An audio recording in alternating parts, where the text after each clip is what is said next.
A boy was playing in front of a pyramid when he lost his footing and fell. Amazingly, the pyramid bounced him back, and it turned out that the object was a forgery. The theft of the pyramid attracts widespread attention and is dubbed the greatest heist of all time. However, this event upsets the supervillain Gru, who is unwilling to let this emerging thief threaten his authority. As a result, he gathers his henchmen, the little yellow man and the doctor, and plans to make big news by teaming up to steal the moon. Gru and his team fly to a secret facility and steal the shrinking gun there. However, just as they get their hands on it, another thief, Jake, the famous pyramid thief, shows up and steals Gru's gun. Enraged, Gru engages in a fierce attack with the little yellow man, only to be hit by the shrinking gun himself and lose the weapon in his hands.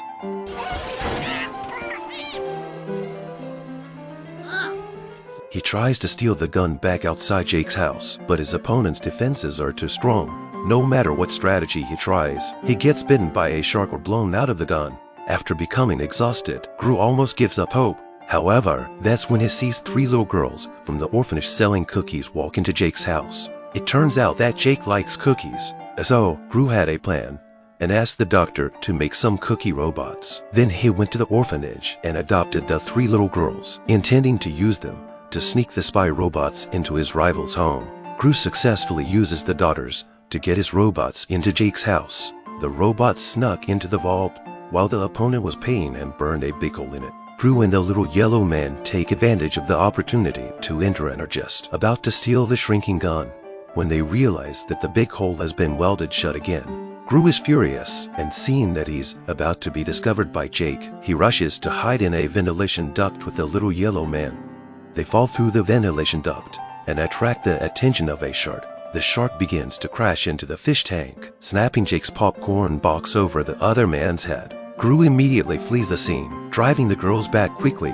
On the way, the girls clamor for a ride to the playground. Gru sees this as the perfect opportunity to get rid of them and agrees. However, when they have just boarded the roller coaster, the ride attendant states that no adults are accompanying them. Gru gets impatient, thinking that there is no such thing as an escort. Immediately afterward,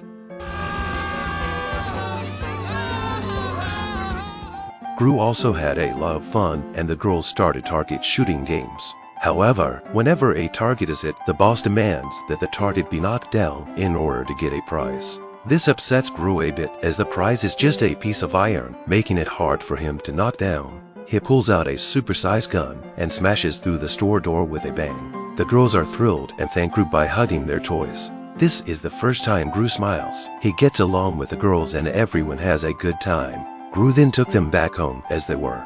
The doctor's expression is a little pained. He thought the children would be a distraction to Gru, but Gru didn't care. However, he soon realizes that his stealing plans conflict with the children's ballet performance schedule. He wants to postpone his stealing plans, but the doctor is not happy about this. He feels that Gru has lost his original intention and is totally attracted to the children, so he calls the director of the orphanage and asks him to pick up the children.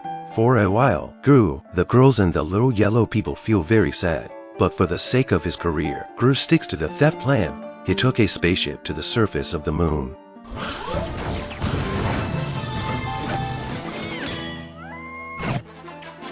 Gru succeeds in shrinking the moon and holds it tightly in the palm of his hand. Feeling elated, he notices that the girl's performance is not yet over and quickly returns to Earth. However, when he arrives on the scene, the show has already ended. Just as Gru is feeling frustrated, he notices a blackmail letter on his parents' seat. It turns out that Jake has kidnapped the girls after the shrinking gun was stolen and is trying to force Gru to head over the stolen moon.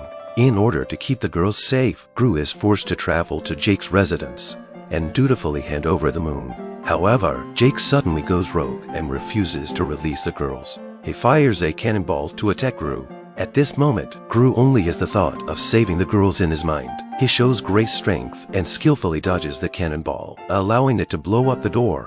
He then knocks out the shark with one punch, which sends Jake into a panic. He immediately flees the scene in his airship. Gru quickly climbs into the airship, but as he is about to crash, the doctor arrives on the scene in another airship. It turns out that during his research, the doctor discovered that the shrinking effect created by the shrinking gun is only temporary, and the larger the mass, the faster the object returns to its original state. Before the words are out of his mouth, the moon in Jake's cabin begins to grow progressively larger, crushing the ship and rolling it to the side, knocking Jake unconscious. Gru takes immediate action, using a flying hook to open Jake's hatch and get the girls to jump out of there. 2 of the girls do as they are told, but the remaining one is still scared because she has been sent away by Gru before and wonders if she should trust him again. Gru begins to apologize and climbs down the rope himself to save the girl. However, that's when the moon starts rolling again, and the grappling hook instantly falls off, sending the girl on the rope and Gru plummeting through there.